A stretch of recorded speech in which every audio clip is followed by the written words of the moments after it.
परम पूज्य अखंडानंद गिरी जी महाराज के पावन चरणों में मेरा सादर प्रणाम। परम पूज्य श्री वीवी गुरु गुरु चौहान जी गुरु जी के पावन चरणों में सादर प्रणाम। माता जी आनंदी माँ के पावन चरणों में प्रणाम। नरहरि पंड्या जी के पावन चरणों में प्रणाम और समस्त एनडीए साधकों को मेरा सादर प्रणाम। मेरा नाम हिमांशु उमर है। मैं कानपुर उत्तर प्रदेश का निवासी हूँ। मेरा मोबाइल नंबर है 8433036132। लगभग 2 साल पहले की बात है। मुझे टॉन्सिलाइटिस हुए थे, जिसमें मुझे बहुत पेन रहता था, कंटिन्यूअस 24 घंटे पेन रहता था। इसका इलाज मैंने सबसे पहले एलोपैथिक में कराया। उसमें मुझे कोई आराम नहीं मिला। उसके बाद मैंने फिर होम्योपैथिक में कराया, उसमें भी कोई आराम नहीं मिला। उसके बाद आयुर्वेद में गया, उसमें भी कोई आराम नहीं मिला। उसके बाद फिर मैंने यूट्यूब में, मेरे एक मित्र हैं, उन्होंने मुझे सजेस्ट किया कि ये आप एनडीएस की ये वीडियो देखिए और एनिमा लेना चालू करिए। तो मैंने वीडियो देखी और एनिमा स्टार्ट किया और उन्होंने ये भी कहा कि अपक्व आहार पे आप आ जाइए। तो मैंने चालू किया। उन्होंने कहा कि आप धीरे धीरे चालू करिए, पहले 1 घंटे का उपवास करिए, फिर 2 घंटे का, इस तरीके से आप बढ़ाते जाइए सुबह एनिमा लेने के बाद में।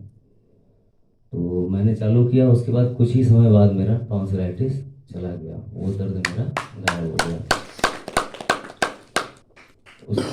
इसके अलावा मुझे स्किन एलर्जी रहती थी, जो कि मुझे बार बार होती थी, और मुझे जुकाम भी, नज़ला जुकाम बना रहता था, जो कि मेरा पूरी तरह से चला गया कुछ ही दिनों के प्रयोग से।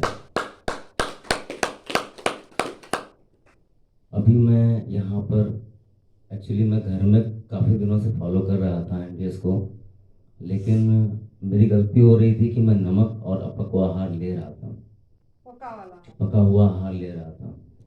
मैंने फिर माता जी का वीडियोस देखे। माता जी निर्जला पे बहुत ज़्यादा जोर देते हैं और माता जी हमेशा कहते हैं कि जब भी आप लंबा निर्जला फास्टिंग करते हैं तो चिपका हुआ मल जो आंतों का होता है वो साफ होता है। तो मैं घर पे निर्जला करता था, 1 दिन का 2 दिन का, इससे ज़्यादा मेरे से नहीं हो पाता था, क्योंकि हम घर पे वमन भी नहीं करते हैं, चीज़ें पूरी तरीके से फॉलो नहीं कर पाते हैं और थोड़ी वीकनेस भी हो जाती थी। तो मुझे लगता था कि किसी के गाइडेंस में, क्योंकि जब तक किसी का सुपरविजन नहीं होता है तब तक हम चीज़ें अच्छे से नहीं कर पाते हैं। तो मैं अनुभवी साधकों के गाइडेंस में करना चाहता था। तो मैंने संपर्क किया लगभग 1 महीने पहले सुरेश भाई से। तो उन्होंने कहा अपक्व फूड छोड़ा है आपने? मैंने कहा छोड़, हाँ सॉरी, हाँ, पका हुआ भोजन आपने छोड़ दिया कि नहीं छोड़ा? मैंने कहा छोड़ दिया। उसके बाद मैंने 1 महीने तक पका हुआ भोजन नहीं खाया। उसके बाद पका हुआ भोजन छोड़ने के बाद में फिर मैं यहाँ पे आया। जब मैं यहाँ पे आया तो मैं 14 तारीख को आया था। 14 तारीख को मैं रसाहार में रहा। उसके बाद मैंने निर्जला चालू किया और 4 दिन मेरा निर्जला रहा और चौथे दिन शाम को मैंने रसाहार लिया था और उसके बाद से मैं अभी कंटिन्यूअस रसाहार में ही हूँ। रसाहार का मेरा ये और निर्जला का अनुभव है। मैं यहाँ पे, क्योंकि यहाँ पे बहुत एक्सपर्टीज़ हैं और अपने एनडीएस के धुरंधर हैं सब, तो उनके मार्गदर्शन में बहुत अच्छा मुझे सहयोग मिला। तो मैं यहाँ पे किसी भी तरीके का एनर्जी लेवल कम महसूस नहीं कर रहा हूँ।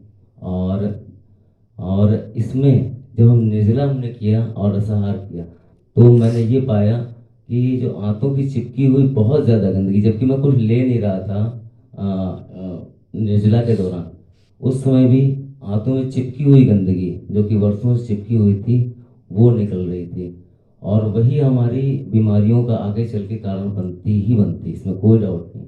तो वो गंदगी सिर्फ लंबे निर्जला उपवास से ही निकलती है। और यहाँ पे दिव्य शीष आश्रम, ये एक दिव्य आश्रम है, मैं आप सबको ये कहना चाहूँगा। और सभी एनडीएस साधकों से, जो जो भी एनडीएस से जुड़े हुए हैं, जिन्होंने भी अपनी क्रोनिक डिसीज दूर करी है, तो उनसे ये अनुरोध करूँगा कि आप कम से कम ऐसे दिव्य आश्रम में अपनी सेवाएं उनसे जुड़ें और जो कर सकते हैं करें, क्योंकि क्या है कि यहाँ पर कोई भी पैसा नहीं, कभी भी पैसा मांगा नहीं जाता है और किसी एक पैसे का यहाँ पर डोनेशन नहीं लिया जाता है। तो यहाँ पे आप आइए और क्रोनिक डिसीज, किसी किसी को किसी भी प्रकार की कोई डिसीज हो यहाँ पे दूर होती है। और डिसीज का कोई भी नाम हो, चाहे वो कैंसर हो, मैंने तो देखा है, मैं 2 साल पहले मैं कुछ साधकों के टच में आया था और उनके अनुभव भी, मैं उनसे मिला हूँ पर्सनली। और उन्होंने मतलब आंसू, क्योंकि क्या है ना कि जब घर में प्रॉब्लम होती है ना तो अनुभव बताते समय उनके जो इमोशंस होते हैं ना वो अद्भुत होते हैं। तो मैं उनको बयान नहीं कर सकता हूँ। कैंसर पेशेंट, किडनी पेशेंट, और मैं क्या बताऊँ, मेरे पास तो शब्द ही नहीं। और यहाँ पे जो सेवा होती है उसके बारे में तो मैं बहुत बहुत नमन करता हूँ। और जैसे सुरेश भाई हैं, आनंदी माँ हैं, और अपने अंकित भाई हैं, और सभी सेवादारी, गीता बहन है, दिन रात लगे रहते हैं। कभी भी आप किसी सेवा के लिए, वो एक नर नारायण, नर की सेवा जैसे होती है ना, नारायण की सेवा उस तरीके से करते हैं। और जिसको सही में, अगर जिसको आध्यात्मिक उन्नति करनी है इस दुनिया में, तो अगर दूसरे के दर्द को, दूसरे के कष्ट को जो नहीं समझता है ना, वो आध्यात्मिक उन्नति तो बहुत दूर की बात है। और ये जो तप सेवा सुमिरन का मार्ग है ना, ये वास्तव में प्रभु प्राप्ति का ही मार्ग है। और और ये रोग तो बहुत ही मामूली सी बात है, और इसमें बहुत ही बेसिक चीज़ें हैं। इसमें बहुत ज़्यादा नहीं, सिर्फ हमें अपने आहार में परिवर्तन करना है, बहुत ज़्यादा कुछ नहीं है। हमें सुबह एनिमल लेना है, 8 घंटे की फास्टिंग करनी है, एक रेचक जूस लेना है, उसके बाद आप फ्रूट्स पे आ जाइए, उसके बाद शाम को भगवान ने जो पकाया हुआ है, भगवान का पका हुआ भोजन खाइए। और जो हमारा आहार नहीं है, जो जो भी चीज़ें हमारा आहार नहीं है, जैसे मिल्क प्रोडक्ट हो गया, नमक हो गया, नमक हम ऐसे खा सकते हैं क्या? सूखा नहीं खा सकते ना। नमक आप किसी प्राणी के ऊपर डालो, वो मर जाता है, चाहे कोई भी बरसाती प्राणी हो तुरंत मर जाता है। तो हम नमक कैसे खा सकते हैं? नमक हमें नहीं खाना चाहिए, नमक का त्याग करना चाहिए। और अपक जो पका हुआ भोजन है, अगर मैंने कई साधकों के अनुभव सुने कि उन्होंने ठीक होने, क्रोनिक डिसीज से ठीक होने के बाद में पका हुआ भोजन खाना चालू किया, फिर से उनकी डिसीज वापस आ गई, फिर उन्होंने चालू किया, फिर वो रिकवर हो गए। तो हम क्यों, जब हम थूक देते हैं किसी चीज़ को तो उसको चाटना किस लिए? तो हमें उसको फिर स्वीकार नहीं करना चाहिए। तो यहाँ से हम सभी साधकों से ही संकल्प लेने के लिए अनुरोध करूँगा कि आप सब नमक का और पके हुए फूड का त्याग करने का संकल्प लें, और लंबा निर्जला बीच में जरूर करें। हाँ, आग में पके हुए भोजन को हमें छोड़ देना है। और आप सबको मेरा बारंबार प्रणाम, और मेरे तरफ से कोई गलती हुई हो तो मुझे क्षमा करिएगा।